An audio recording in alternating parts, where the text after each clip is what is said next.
कौसल्या सुप्रजा रामपूर्वा सन्ध्या प्रवर्तते उत्तिष्ठ नरशार्दूल कर्तव्यं दैवमान्धिकम् कौसल्या सुप्रजा रामपूर्वा सन्ध्या प्रवर्तते उत्तिष्ठ नरशार्दूल कर्तव्यं दैवमान्धिकम् उत्तिष्ठोत्तिष्ठ गोविन्द उत्तिष्ठ गरुडध्वज उत्तिष्ठ कमलाकान्त त्रैलोक्यं मङ्गलं कुरु उत्तिष्ठोत्तिष्ठ गोविन्द उत्तिष्ठ गरुडध्वज उत्तिष्ठ कमलाकान्त त्रैलोक्यं मङ्गलं कुरु मातः समस्त जगतां मधुकैटभारे वक्षो विहारिणि मनोहर दिव्यमूर्ते श्रीस्वामिनि श्रुत जनप्रियदानशीले श्रीवेङ्कटेश दयिते तव सुप्रभातम् मातः समस्त जगतां मधुकैटभारे वक्षो विहारिणि मनोहर दिव्यमूर्ते श्रीस्वामिनि श्रुत जनप्रियदानशीले श्रीवेङ्कटेश दयिते तव सुप्रभातम् तव सुप्रभातमरविन्दलोचने भवतु प्रसन्नमुखचन्द्रमण्डले विधिशङ्करेन्द्रवनिताभिरर्चिते वृषशैलनाथ दयिते दयानिधे अत्र्यादिसप्तऋषयः समुपास्य सन्ध्याम् आकाशसिन्धुकमलानि मनोहराणि आदाय पादयुगमर्चयितुम् प्रपन्नाः शेषाद्रिशेखर विभो तव सुप्रभातम् पञ्चाननाब्ज भव षण्मुखवासवाद्याः त्रैविक्रमादिचरितम् विबुधास्तुवन्ति भाषापतिः पठति वासरशुद्धिमारात् शेषाद्रिशेखर विभो तव सुप्रभातम् ईषत्प्रफुल्ल सरसीरुहनारिकेलपूगद्रुमादिसुमनोहर पालिकानाम् आवाति मन्दमनिलः सह दिव्यगन्धैः शेषाद्रिशेखर विभो तव सुप्रभातम् उन्मील्य नेत्रयुगमुत्तम पञ्जरस्थाः पात्रावशिष्ट कदलीफलपायसानि भुक्त्वा सलीलमथकेलिशुकाः पठन्ति शेषाद्रिशेखर विभो तव सुप्रभातम् तन्त्री प्रगर्ष मधुरस्वनया विपञ्च गायत्यनन्दचरितम् तव नारदोऽपि भाषा समग्रमसहृत्करचार रम्यम् शेषाद्रिशेखर विभो तव सुप्रभातम्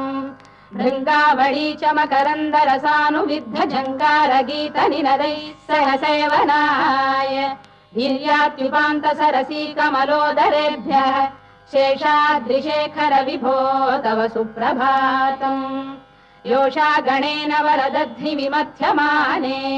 घोषालयेषु दधिमन्थन तीव्र घोषाः रोषात् कलिम् विदधते ककुभश्च कुम्भाः शेषाद्रिशेखर विभो तव सुप्रभातम् पद्मेश मित्र शतपत्र गतालिवर्गाः हर्तुम् श्रियम् कुवलयस्य निजाङ्गलक्ष्म्या भेरी निनादमिव बिभ्रति तीव्रनादम् शेषाद्रिशेखर विभो तव सुप्रभातम् श्रीमन्नभीष्टवरदाखिल लोकबन्धो श्री श्रीनिवास जगदेक दयैक सिन्धो श्रीदेवतागृह भुजान्तर दिव्यमूर्ते श्रीवेङ्कटाचलपते तव सुप्रभातम् श्रीमन्नभीष्टवरदाखिल लोकबन्धो श्री श्रीनिवास जगदेक दयैक सिन्धो श्रीदेवतागृह भुजान्तर दिव्यमूर्ते श्रीवेङ्कटाचलपते तव सुप्रभातम् श्रीस्वामि पुष्करिणिकाप्लव निर्मलाङ्गाः श्रेयोर्धिनो हर विरिञ्च सनन्दनाद्याः द्वारे वसन्ति वरवेत्र हतोत्तमाङ्गाः श्रीवेङ्कटाचलपते तव सुप्रभातम् श्रीशेषशैल गरुडाचल वेङ्कटाद्रिनारायणाद्रिवृषभाद्रिविषाद्रिमुख्याम् आख्याम् त्वदीय वसतेरनिशं वदन्ति श्रीवेङ्कटाचलपते तव सुप्रभातम् सेवा परा शिव सुरेश कृशानुधर्म रक्षोऽम्बुनाथ पवमान धनाधिनाथाः बद्धाञ्जलि प्रविलसन् निज शीर्षदेशाः श्रीवेङ्कटाचलपते तव सुप्रभातम् घाटीषु देवि खगराज मृगाधिराज नागाधिराज गजराज हयाधिराजाः स्वस्वाधिकारमहिमाधिकमर्थयन्ते श्रीवेङ्कटाचलपते तव सुप्रभातम् सूर्येन्दुभौमबुधवाक्परिकाव्यसौरिस्वर्भानुकेतुदिविषत्परिषत्प्रधानाः त्वद्दासदासचरमावधिदासदासाः श्रीवेङ्कटाचलपते तव सुप्रभातम् त्वत्पादधूलिभरितस्फुरितोत्तमाङ्गाः स्वर्गापवर्गनिरपेक्ष निजान्तरङ्गाः कल्पागमाकलनयाकुलताम् लभन्ते श्रीवेङ्कटाचलपते तव सुप्रभातम् त्वद्गोपुराग्रशिखराणि निरीक्षमाणाः स्वर्गापवर्गपदवीम् परमाम् श्रयन्तः मर्त्या मनुष्य भुवने मतिमाश्रयन्ते श्रीवेङ्कटाचलपते तव सुप्रभातम् श्रीभूमिनायक दयादिगुणामृताब्धे देवादिदेव जगदेक शरण्यमूर्ते श्रीमन्ननन्त गरुडाधिभिरर्चिताघ्रे श्रीवेङ्कटाचलपते तव सुप्रभातम् श्रीपद्मनाभ पुरुषोत्तम वासुदेव वैकुण्ठ माधव जनार्दन चक्रपाणे श्रीवत्स चिह्न शरणागत पारिजात श्रीवेङ्कटाचलपते तव सुप्रभातम् कन्दर्पदर्पहर सुन्दर दिव्यमूर्ते कान्ताकुजाम्बुरुह कुड्मललोल दृष्टे कल्याण निर्मल गुणाकर दिव्यकीर्ते श्रीवेङ्कटाचलपते तव सुप्रभातम् मीनाकृते कमठकोल नृसिंहवर्णिन् स्वामीन् परश्वत तपोधन रामचन्द्र शेषांश रामयदुनन्दन कल्किरूप श्रीवेङ्कटाचलपते तव सुप्रभातम् लीलालवङ्ग घनसार सुगन्धितीर्थम् दिव्यम् वियस्सरिति हेम घटेषु पूर्णम् धृत्वाद्य वैदिक शिखामणयः प्रहृष्टाः तिष्ठन्ति वेङ्कटपते तव सुप्रभातम् भास्वानुदेति विगचानि सरोरुहाणि सम्पूरयन्ति निनदैः कगुभो विहङ्गाः श्रीवैष्णवाः सततमर्थितमङ्गलास्ते धामाश्रयन्ति तव वेङ्कट सुप्रभातम् ब्रह्मादयः सुरवराः समहर्षयस्ते सन्तः सनन्दन मुखास्तव योगिवर्याः धामान्तिके तव हि मङ्गलवस्तु हस्ताः श्रीवेङ्कटाचलपते तव सुप्रभातम् लक्ष्मीनिवास निरवद्य गुणैक सिन्धो संसार सागर समुत्तरणैकसेतो वेदान्त वेद्य निज वैभव भक्त भोग्य श्रीवेङ्कटाचलपते तव सुप्रभातम् लक्ष्मीनिवास निरवद्य गुणैक सिन्धो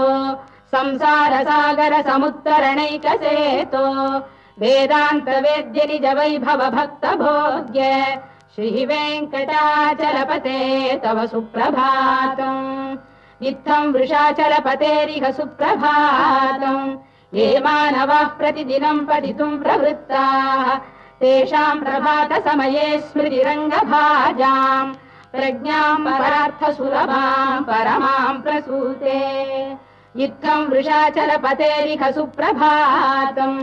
ये मानवाः प्रतिदिनम् पठितुम् प्रवृत्ताः तेषाम् प्रभात समये स्मृतिरङ्गभाजाम् प्रज्ञाम् परार्थसुलभाम् परमाम् प्रसूते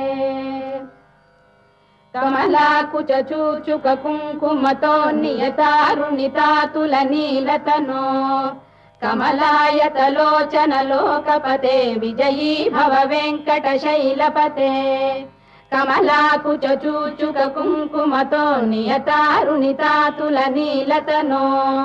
कमलायतलोचन लोकपते विजयी भव वेङ्कटशैलपते सचतुर्मुख षण्मुख पञ्चमुख प्रमुखाखिल दैवत मौलिमणे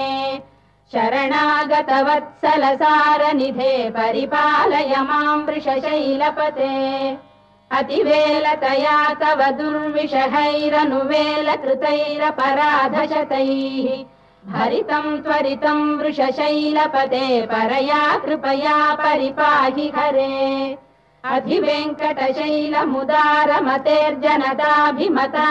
अधिवेङ्कटशैलमुदारमतेर्जनताभिमताधिकदानरतात् परदेवतया गदितान्निगमै कमलादयितान्न परं कलये कलवेणुरवावशगोपवधू शतकोटिवृता स्मरकोटिसमात् रतिवल्लविकाभिमतात् सुखदात् वसुदेवसुतान्न परं कलये अभिराम गुणाकरदाशरथे जगदेकधनुर्धर धीरमते रघुनायक राम रमेश विभो वरदो भवदेव दया जलधे अवनीतनया कमनीयकरं रजनीकर चारुमुखाम्बुरुहम् रजनीचर राजतमो मिहिरं महनीयमहं रघुराममये सुमुखं सुहृदं सुलभं सुखदं स्वनुजं च सुखाय ममोघशरम् अपहाय रघुद्वहमन्यमहं न कथञ्चन कञ्चन जातु भजे विना वेङ्कटेशं ननाथो ननाथ सदा वेङ्कटेशं स्मरामि स्मरामि हरे वेङ्कटेश प्रसीद प्रसीद प्रियं वेङ्कटेश प्रयच्छ प्रयच्छ विना वेङ्कटेशं ननाथो ननाथ सदा वेङ्कटेशं स्मरामि स्मरामि हरे वेङ्कटेश प्रसीद प्रसीद प्रियं वेङ्कटेश प्रयच्छ प्रयच्छ अहं दूरतस्ते पदाम्भोजयुग्म प्रणामेच्छयागत्य सेवां करोमि सकृत्सेवया नित्यसेवा फलं त्वं प्रयच्छ प्रयच्छ प्रभो वेङ्कटेश अज्ञानिना मया दोषानशेषान् विहितान् हरे क्षमस्वत्वं शेषशैलशिखामणे अज्ञानिना मया दोषानशेषान् विहितान् हरे क्षमस्वत्वं शेषशैलशिखामणे ईशानां जगतोऽस्य वेङ्कटपतेर्विष्णोः परां प्रेयसीं तद्वक्षस्थलनित्यवासरसिकां तत्क्षान्तिसंवर्धिनीं पद्मालङ्कृतपाणिपल्लवयुगां पद्मासनस्थां श्रियम् वात्सल्यादिगुणोज्ज्वलां भगवतीं वन्दे जगन्मातरम् ईशानां जगतोऽस्य वेङ्कटपतेर्विष्णोः परां प्रेयसीं तद्वक्षस्थलनित्यवासरसिकां तत्क्षान्तिसंवर्धिनीं पद्मालङ्कृतपाणिपल्लवयुगां पद्मासनस्थां श्रियम् वात्सल्यादिगुणोज्ज्वलां भगवतीं वन्दे जगन्मातरम् श्रीमन्कृपाजलनिधे कृत सर्वलोक सर्वज्ञ शक्तनतवत्सल सर्वशेषिन् स्वामिं सुशील सुलभाश्रित पारिजात श्रीवेङ्कटेश चरणौ शरणं प्रपद्ये श्रीमन्कृपाजलनिधे कृत सर्वलोक सर्वज्ञ शक्तनतवत्सल सर्वशेषिन् स्वामिन् सुशील सुलभाश्रित पारिजात श्रीवेङ्कटेश चरणौ शरणं प्रपद्ये आनूपुरार्पित सुजात सुगन्धि पुष्प सौरभ्य सौरभकरौ समसन्निवेशौ सौम्यौ सदानुभवनेऽपि नवानुभाव्यौ श्रीवेङ्कटेश चरणौ शरणं प्रपद्ये सद्यो विकासि समुदित्वर सान्द्र सौरभ्य निर्भर सरोरुह साम्यवार्ताम् सम्यक्षु साहसपदेषु विलेखयन्तौ श्रीवेङ्कटेश चरणौ शरणं प्रपद्ये रेखामयध्वज सुधाकलशातपद्रवज्राम्बुशाम्बुरुह कल्पक शङ्ख चक्रैः भव्यैरलङ्कृततलौ परतत्त्वचिह्नैः श्रीवेङ्कटेश चरणौ शरणं प्रपद्ये ताम्रोदरद्युतिपराजित पद्मरागौ बाह्यैर्महोभिरभिभूत महेन्द्रनीलौ उद्यन्नखांशुभिरुदस्त शशाङ्कभासौ श्रीवेङ्कटेश चरणौ शरणं प्रपद्ये सप्रेम भीति कमलाकर पल्लवाभ्यां संवाहनेऽपि सपदिक्लममादधानौ कान्थाववाङ्मनसगोचरसौ कुमार्यौ श्रीवेङ्कटेश चरणौ शरणं प्रपद्ये लक्ष्मीमहीतदनुरूप निजानुभाव नीलादिदिव्यमहिषीकरपल्लवानाम् आरुण्य संक्रमण किल सान्द्ररागौ श्रीवेङ्कटेश चरणौ शरणं प्रपद्ये नित्यानमद्भिः शिवादि किरीटकोटि प्रत्युक्तदीप्तनवरत्नमः प्ररोहैः नीराजना विधिमुदारमुपादधानौ श्रीवेङ्कटेश चरणौ शरणं प्रपद्ये विष्णौ पदे परम इत्युदित प्रशंसौ यौ मध्व उत्स इति भोग्यतयाप्युपातौ भूयस्ततेति तव पाणितल प्रतिष्ठौ श्रीवेङ्कटेश चरणौ शरणं प्रपद्ये पार्थाय तत्सदृशसारथिना त्वयैव यौ दर्शितौ स्वचरणौ शरणं व्रजेति भूयोऽपि मह्यमिहतौ करदर्शितौ ते श्रीवेङ्कटेश चरणौ शरणं प्रपद्ये मन्मूर्धिकालियपणे विकटाटवीषु श्रीवेङ्कटाद्रिशिखरे शिरसि श्रुतीनाम् चित्तेऽप्यनन्यमनसां सममाहितौ ते श्रीवेङ्कटेश चरणौ शरणं प्रपद्ये अम्लानघृष्यदवनीतलकीर्णपुष्पौ श्रीवेङ्कटाद्रिशिखराभरणायमानौ आनन्दिताखिल मनोनयनौ तवैतौ श्रीवेङ्कटेश चरणौ शरणं प्रपद्ये